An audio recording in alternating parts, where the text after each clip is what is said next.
Joe Pugh for the Boxing Voice, joined by Ben Shalom. First of all, congratulations for getting this deal over the line. Every promoter in the UK and probably beyond wanted to get Ben Whittaker's name to paper. You was the one who finally managed to get it done, the last Olympian to be signed professionally. How does it feel? Amazing. Looked at him 2 years ago. I really believe he's going to be a superstar. We want to be a disruptor in the sport. He wants to be a disruptor in the sport. It made sense, and it was a long process. I think he had to weigh things up. It took a long time, and just delighted to now almost. We've invested a lot in Fraser, in Karis, and Lauren, and Adam Azim, a lot in the future, a lot in stars as well that weren't from the Olympics, and feel like we got our final piece in the jigsaw, and delighted. So you say you've got all of these big prospects now, I think 5 coming out of the Olympics in total. What makes Ben different in the fact that you believe, Adam Smith believes, Sky Sports believe that he can be the one, he can be the pay-per-view star for the future?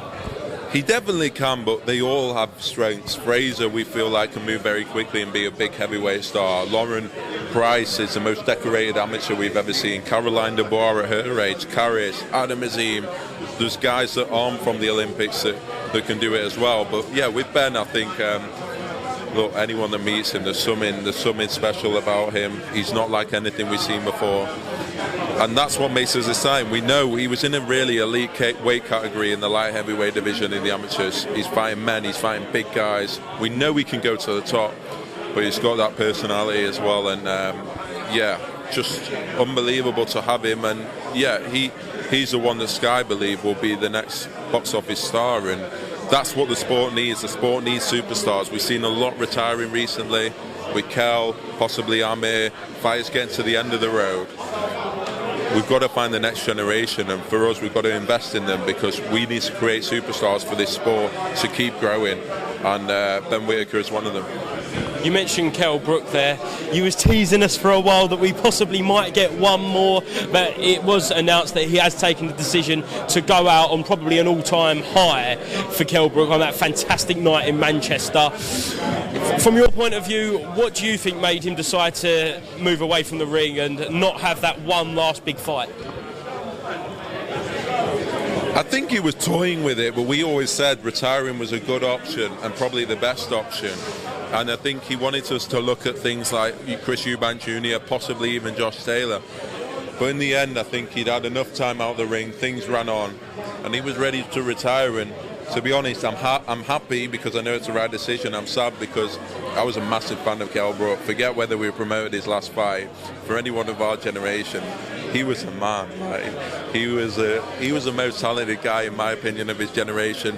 And he was human, and he made mistakes, and he made this. And it was a pleasure to work with him. I'll always remember it. I'll always remember that fight, and I'm just glad that he feels at peace enough to retire because I know how much it means to him, and it's definitely the right decision. Do you feel like that his last fight with Amir was maybe your coming out fight as really cementing yourself as a top promoter in the UK?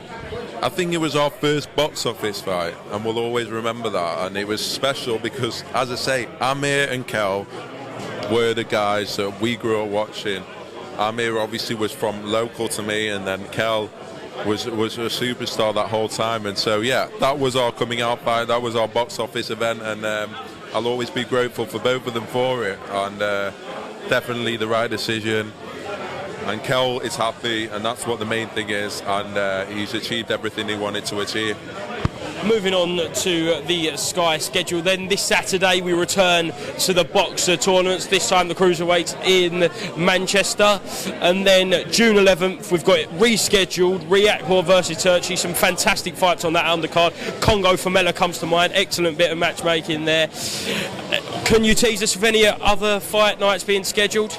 Yes, so we're looking at the end of... We've had it ordered for Hughie Fury to fight Michael Hunter for that WBA final eliminate, winner fighting Dubois Bryant. Terms have been agreed. That should be announced for a fight in early July. Shields Marshall, terms have been agreed. We're just agreeing now what is the perfect date for that fight. We saw Taylor Serrano, saw what an amazing success that was. We won't have the same with Shields Marshall. I think it's an absolute monster. And we have also a regional series that's going to be starting at the end of June, starting in the Midlands. Again, investing in the fighters for the future, and we're going to be very, very busy end of June, early July.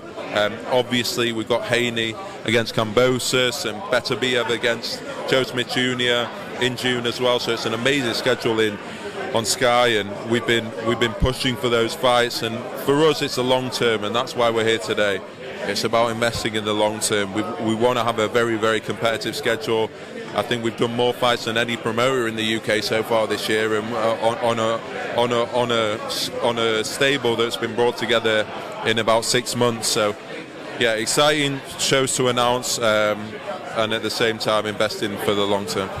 I was just speaking to Adam Smith, and we spoke about that February was just jam-packed. It was just jam-packed. You had Eubank, Williams, Kell Brook, and then Taylor Catterall. And then he said it's about picking the right moments. So you've gone for June, maybe football's dying down, a great time to catch more fans who there is no football to watch. How important is that to grow not just boxer, but your fighters getting eyes on your young stable? We've got the biggest platform, thank God, and with Sky Sports we have massive audiences. We can't do what we did in February every month. It's just not possible. But the fact that we're doing it already with a limited stable, and as I say, we didn't have a fighter in September last year. So the fact that we're even being able to compete is amazing for us right now. And yeah, we'll start to see from September even more fight nights. Sky is so committed to boxing, it's unbelievable. We want to bring in the best international content as well, and when did you ever see that on Sky Sports before? You've now got, as I said, the 2 fights I've mentioned in June. So yeah, it is about picking your moments, but at the same time, Sky is a platform that whatever's going on, it's going to draw massive eyeballs, and we think we can make the biggest fights happen. Just 2 more fighters I want to speak to you about, Ben.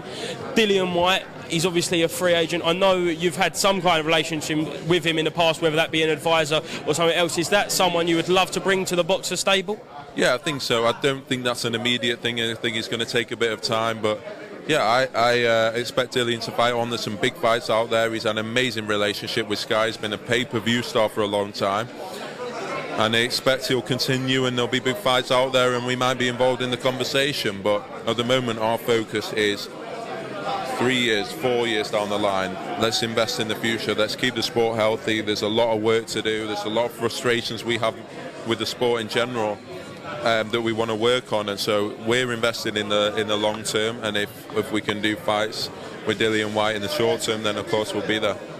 And finally, reports broke last week that Anthony Joshua was close to signing with Sky Sports. I don't know how much you can say about this, and I know he's not your fighter in promotion-wise, but when it comes to broadcasters, you have to have some involvement there. How much do you know, and how much can you tell us, more importantly? I think he's going to be fighting on Sky on July 23rd against Usyk. I really do believe that, and it's amazing for Sky Sports. It helps those sort of stars give life to the rest of the sport, and that's what we're talking about there with Ben Whittaker today. They're once in a generation, and Anthony's done so much for the sport. Really glad that he looks like he'll be staying on Sky, and then it means that everyone benefits, and yeah, for us, maybe even we'll be able to get some fighters on the card. Brilliant. Ben Shalom, thank you very much for speaking to the Boxing Voice. Hope to speak to you again soon. Cheers, mate.